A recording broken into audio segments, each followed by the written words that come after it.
यहाँ हमारे पास दो पैरेलल लाइन है। पैरेलल लाइन बोलने का मतलब ये है कि हम इसे कितना भी आगे बढ़ा लें, ये दोनों एक दूसरे को कहीं भी आगे जाकर टच नहीं करेगी, इसीलिए ये दोनों पैरेलल है। इनके बीच की जो डिस्टेंस है वो हमेशा हर जगह बराबर होगी, चाहे हम कितनी भी दूर क्यों ना देखें। ठीक है, अब जैसे एक लाइन ये है हमारे पास और एक लाइन ऐसे है। अगर हम इन दोनों को आगे बढ़ाएं, जैसे इसको हम आगे बढ़ा लें और इसे हम आगे बढ़ाएं, हमें दिख रहा है कि एक समय के बाद ये एक दूसरे को यहाँ पर आके टच करेगी, कट करेगी या फिर इंटरसेक्ट हो जाएंगी दोनों लाइनें, है ना। मैथ्स में इंटरसेक्ट बोलते हैं, इंटरसेक्टिंग लाइन। ये पैरेलल नहीं है, ये दोनों इंटरसेक्टिंग लाइन है, क्योंकि एक दूसरे को कट कर रही है आगे जाकर एक पॉइंट पे। अगर ऐसा नहीं होता है, जैसे ये दोनों लाइन है, इसे कितना भी हम आगे बढ़ा लें और ये कहीं भी टच ना करे एक दूसरे को, कितना भी हम आगे बढ़ा लें, है ना, तो इसे हम कहेंगे कि ये लाइनें पैरेलल हैं आपस में। ठीक है ना, ये दोनों लाइनें पैरेलल हैं, इनके बीच की डिस्टेंस हर जगह सेम है। ठीक, ये पैरेलल बोलने का मतलब होता है। अब अगर हम एक लाइन इंटरसेक्टिंग लाइन ड्रॉ करें इन दोनों के बीच से, चाहे कैसे भी, ऐसे इधर से या सीधी ऐसे लाइन खींच दें, तो और उसके बाद हमें ये देखना है कि वो लाइन इन दोनों के साथ कितनी एंगल्स बनाती हैं, किस तरह की एंगल्स बनाती है और उनके बीच में रिलेशन कैसा होता है ना, ये हमें समझना है और यही सीखना है। तो एक लाइन हम ड्रॉ करेंगे जो कि इन दोनों को इंटरसेक्ट करेंगी, इन दोनों को कट करेगी, है ना। तो ये ब्लू वाली वो लाइन है जो इन दोनों ब्लैक वाली को इंटरसेक्ट करते हुए गुजर रही है ना, ये जा रही है इन दोनों को काटते हुए। अब ये कैसे भी कट कर सकती है, उससे फर्क नहीं पड़ता। इंटरेस्टिंग ये है कि यहाँ पे कितने एंगल्स बन रहे हैं। जैसे हमें दिख रहा है कि इस ब्लू और ब्लैक के बीच में, यहाँ पे अगर हम यहाँ पे समझ गए कितना एंगल बन रहा है इस जगह पे, तो ऊपर तो सेम ही है, क्योंकि इसी को उठाकर ऊपर रखा गया है। पैरेलल बोलने का फायदा क्या हुआ फिर? पैरेलल बोलने का मतलब यही है कि जो ब्लू वाली इस ब्लैक के साथ जैसी भी एंगल्स यहाँ पर बनाएंगी, उसी तरह के यहाँ भी बनेंगी इस पॉइंट पे भी। अगर यहाँ समझ गए तो ऊपर भी हम समझ गए, है ना। यही इंटरेस्टिंग है इसमें। तो इस ब्लू वाली ने इस ब्लैक के साथ कितने एंगल्स बनाए यहाँ पे नीचे में? एक ये दिख रहा है, यहाँ मुंह खुला हुआ है, इन दोनों के बीच में एंगल बन रहा है। एक इसके नीचे यहाँ बन रहा है एंगल, दो हो गए। एक इधर तीन, एक यहाँ चार, चार एंगल बन रहे हैं यहाँ पे, चार नीचे चार ऊपर, टोटल कितने हो गए? 8। अब इस 8 एंगल्स का आपस में क्या रिलेशन है, ये हमें सीखना है। अब इसको शुरू करने से पहले कि कैसा एंगल बनेगा यहाँ पर, हम कुछ चीजें सीखते हैं। जैसे कि हमें ये ध्यान रखना है, कहीं भी अगर क्रॉस बनता है, इसमें कोई याद रखने जैसी चीज नहीं है। जैसे यहाँ पे क्रॉस बन रहा है, इस ब्लू ने ब्लैक के साथ क्रॉस जैसा साइन बनाया है ना, ऐसा बिल्कुल, ये ब्लैक वाली है, ये ब्लू, ऐसा कुछ साइन बन रहा है।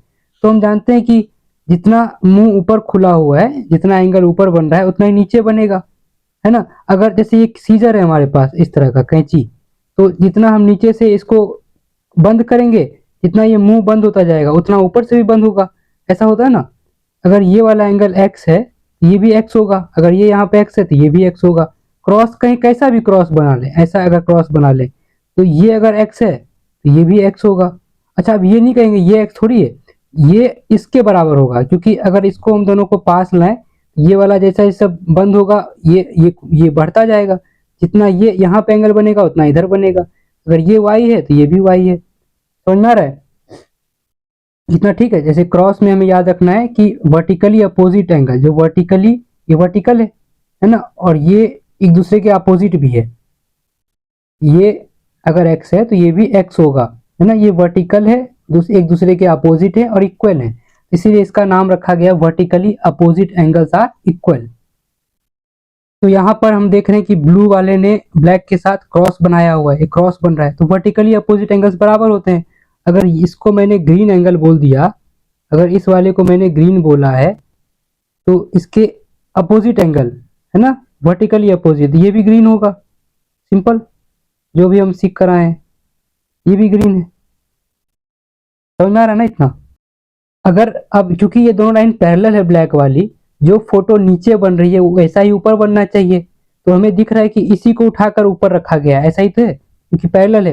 तो जो ब्लू वाले ने ब्लैक के साथ जैसा यहाँ पर किया है, जैसा एंगल यहाँ पर बनाया है नीचे में, वैसा ही ये ऊपर भी बनाएगा, क्योंकि फर्क ही क्या है इन दोनों लाइनों में?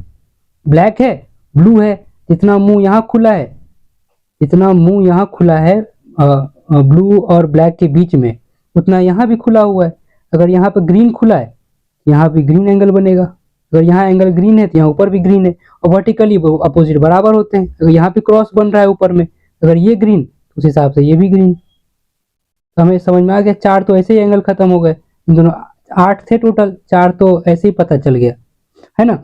अब कोई बच्चा कहेगा कि ये वाला क्यों नहीं ग्रीन होगा, तो ये ग्रीन नहीं हो सकता। क्यों नहीं हो सकता? तो अब दूसरी बात ये ध्यान रखना है हमें, हम ये तो हम जानते ही हैं सिंपल कि स्ट्रेट लाइन में जो ये जो एंगल होता है ये कितना होता है, 180 डिग्री, है ना। अगर प्रोटेक्टर रख के यहाँ पे मेजर करेंगे, ये 0, ये 180 यहाँ पे आ जाएगा। तो ये टोटल यहाँ से लेकर यहाँ 180, और नीचे से भी 180, तो टोटल 360 होता है, ये हम जानते हैं। ऊपर वाला जो पार्ट है वो 180 है। अच्छा, अगर ये 180 है, और ठीक है, तो समझ में आ रहा है स्ट्रेट लाइन का एंगल ऊपर से 180 होता है, ठीक। अब मान लो ये ब्लैक वाला है, ये वाला ब्लैक वाला, और ये ब्लू वाले ने इसे काट दिया। अगर ये एंगल अगर ग्रीन है, अगर ये एक्स है, तो टोटल 180 होना चाहिए था। यहाँ से लेकर यहाँ तक तो 180 होता, उसमें से एक्स तो ये खा गया, ये कितना बचा इधर, ये वाला कितना बचेगा, ये 180 में से जितना ये खा गया, कितना खा गया एक्स, वो निकाल दिया हमने, है ना। 180 में से एक्स निकाल दिया, क्योंकि एक्स तो इसने ही ले लिया, जो बचा वो इसको मिलेगा, इधर वाले को मिलेगा। तो ये एक्स तो नहीं है ना, ये 180 माइनस एक्स है, ये तो अलग हो गया एंगल। तो समझ में आ रहा है। इसीलिए ये अगर ग्रीन है तो ये वाला ग्रीन नहीं होगा, ये अलग होगा। 180 में से ग्रीन को हटाना पड़ेगा, 180 में से ग्रीन हटा देंगे, जो बचेगा वो इधर वाला एंगल होगा। ठीक, इतना क्लियर।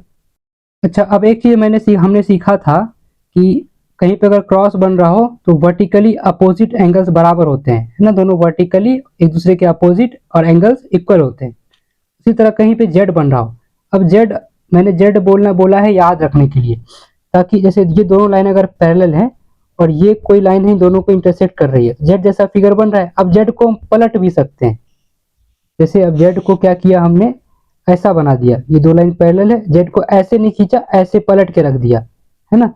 ऐसा भी हो सकता है, या फिर जेड कोई खतरनाक सा ऐसा भी हो सकता है कि ऐसे खड़ा कर दे, जेड को ऐसे बना दे, या फिर इधर से खींच दे, ऐसे भी कर दे। तो चाहे जैसा भी फिगर हो, उसमें ये जो दोनों एंगल होते हैं ना, ये वाले, ये दोनों बराबर होते हैं, ये हम देख सकते हैं। तो अभी हम सीख क्या है, जैसे देखो यहाँ पे ये ग्रीन है, ये वाला, यहाँ वाला ग्रीन है, और इधर वाला भी ग्रीन है। यहाँ पे जेड बन रहा है, ये इतना सा देखो, ये वाला पार्ट जैसे मैं ड्रॉ कर रहा हूँ, ब्लैक, ये ब्लू ऐसे आई, और ये ऐसे इधर जेड जेड बन रहा है ना, बिल्कुल ये ऐसा फिगर है। अगर हम इसको आगे बढ़ा दें तो ऐसा दिखेगा, ये है ना। ऐसे थोड़ा सा आगे ऊपर बढ़ा दिया ऐसे, बस बात तो वही है ना। तो ये जेड जैसा बन रहा है, तो ये दोनों आपस में बराबर होते हैं। अगर ये एक्स है तो ये भी एक्स होगा। इसको कहते हैं अल्टरनेट एंगल।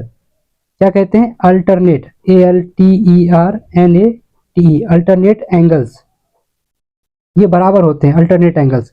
यहाँ भी ये वाला जितना होगा वो वाला इतना होगा, बराबर दोनों। ये अगर x, ये वाला भी x, ये अगर x, ये वाला भी x, ये x, ये वाला भी x, सिंपल है ना। ये सब सारे लाइन पैरेलल हैं। ये देखो, जैसे ये दोनों लाइन पैरेलल हैं और ये इंटरसेक्टिंग लाइन हो गए, ये दोनों लाइन पैरेलल हैं, ये लाइन इंटरसेक्टिंग हो गया ऐसे, ये दोनों लाइन पैरेलल हैं, ये इंटरसेक्टिंग हो गया। जेड तो बोला याद रखने के लिए, है ना। जेड कहीं भी जेड ऐसे बनता दिख जाए, कैसे भी ऐसे कहीं भी, तो हम हमेशा ही समझ जाएंगे कि अल्टरनेट एंगल्स इसमें बराबर होते हैं। ये चीज हमने सीखा एक चीज। तो यहाँ पे भी दिख रहा है ये वाला, ये दोनों बराबर है। एक चीज और दिख रहा है कि ये वाला और ये वाला दोनों बराबर है। जितना यहाँ ब्लू ने ब्लैक के बीच में मुंह खोला है हरा हरा, उतना ही ब्लू ने यहाँ ब्लैक ऊपर के बीच में मुंह खोला हुआ है हरा हरा, है ना। तो वो दोनों भी बराबर होते हैं। तो इन दोनों एंगल्स को कहते हैं कॉरस्पॉन्डिंग एंगल्स। मैं लिखता हूँ एक एक करके। तो अल्टरनेट एंगल्स हम समझ चुके हैं, ये वाला और ये वाला अल्टरनेट एंगल हो गया। तो ये और ये हो गया corresponding angles, CORRESPONDING, corresponding angles are equal, है ना। ये कॉरस्पॉन्डिंग एंगल्स बराबर होते हैं, ये और ये कॉरस्पॉन्डिंग एंगल्स कहलाते हैं। ये दोनों आपस में अल्टरनेट एंगल्स होते हैं। अच्छा ठीक, इतना होने के बाद अब जैसे ये वाला जो एंगल है, मान लेते हैं कि वो पिंक है, ये वाला एंगल, ये एंगल अगर पिंक है तो क्योंकि वर्टिकली अपोजिट, देखो ग्रीन तो हो नहीं सकता था क्योंकि टोटल 180 होता है, उसमें से हरा तो ग्रीन तो इसने ले लिया, तो ये जितना होगा वो 180 में से ग्रीन हटाकर होगा, है ना, तो ये पिंक होगा, कोई दूसरा ही एंगल होगा, तो ये मान लेते पिंक है। तो वर्टिकली अपोजिट बराबर होते हैं, क्रॉस बन रहा है यहाँ पे, तो ये इधर वाला भी पिंक हो जाएगा, है ना, सेम लॉजिक से इधर वाला भी, नीचे वाला भी पिंक हो गया। अच्छा, अब जो फिगर यहाँ बन रहा है वैसा ही ऊपर भी बनेगा। अगर ये, क्योंकि अब इनसे क्या है ना कि अल्टरनेट एंगल्स बराबर होते हैं, यहाँ पे देखो जेड बन रहा है, हमेशा जेड ध्यान देंगे, जेड बन रहा है और ये पिंक है, इधर से ये वाला पिंक हो गया ना, और ये नीचे से यहाँ पे नीचे ये ब्लू और ब्लैक, इस ब्लू और इस ब्लैक के बीच में नीचे से पिंक बन रहा है, तो ये वाला एंगल कहाँ पे ऊपर में, ये वाला एंगल है ना, ये वाला देखो, ये तो बना ही चुके हैं हम इस लॉजिक के हिसाब से। ये अगर ब्लू और ब्लैक के नीचे में से पिंक बन रहा है तो यहाँ पे ब्लू और ब्लैक ऐसे नीचे में यहाँ पे पिंक बन गया। यहाँ पे ब्लू और ब्लैक लेफ्ट में बन रहा हुआ है यहाँ पे, तो ब्लू और ये ब्लैक तो लेफ्ट में पिंक बन रहा है। से ऊपर बिल्कुल फिगर सेम ही है पैरेलल, एंड ये तो फायदा होता है पैरेलल का कि जो जैसा यहाँ पे एंगल बन रहा है वैसा यहाँ, जैसी फोटो नीचे वैसी फोटो ऊपर, है ना, ठीक है। और एक इन सबसे इंटरेस्टिंग चीज इसमें जो सीखना है, ये तो हम समझ चुके हैं, वर्टिकली अपोजिट अल्टरनेट कॉरस्पॉन्डिंग, ठीक है, कोई ज्यादा इंटरेस्टिंग नहीं है। मजेदार ये है कि ग्रीन और पिंक के बीच में क्या रिलेशन है। ग्रीन, कोई पूछे कि ग्रीन और पिंक वाले को मिलाकर कितना होगा एंगल, तो हम जानते हैं कि टोटल 180 होना चाहिए, तो ग्रीन प्लस पिंक 180 डिग्री होनी चाहिए, इन दोनों को मिलाकर हमेशा 180 होगा। अब कोई भी ग्रीन और पिंक उठा लो, जैसे हमने क्या किया कि ये वाला ग्रीन और ये वाला पिंक उठा लिया, तो इन दोनों के बीच में कितना होना चाहिए, 180 डिग्री। जैसे कोई क्वेश्चन में कल को कहेगा कि ये 70 डिग्री है, ये वाला बताओ, तो हम कितना बताएंगे, क्योंकि ये 70 है और ये कितना होगा, क्योंकि दोनों को 180 होना चाहिए, ये हम जानते हैं, ग्रीन और पिंक मिलकर 180 होना चाहिए, तो ये वाला कितना होगा। अब 70 में कितना ऐड करें 180 हो जाए, 70 प्लस 30 होता है 100 और प्लस 80, 70 में 10 दे दो 80 हो गया और 100 तो 110, समझ में आ रहा है ना कैसे हो गया, 110 प्लस 70 180, तो क्योंकि दोनों को जोड़ के 180 ही होना चाहिए, 180 होना चाहिए। अब 180 बोलो या 180 बोलो एक ही मतलब है ना, 180 ये बोल रहा हूँ मैं, 180 ये दोनों को ऐड करके होना चाहिए, ग्रीन और पिंक को ऐड करके।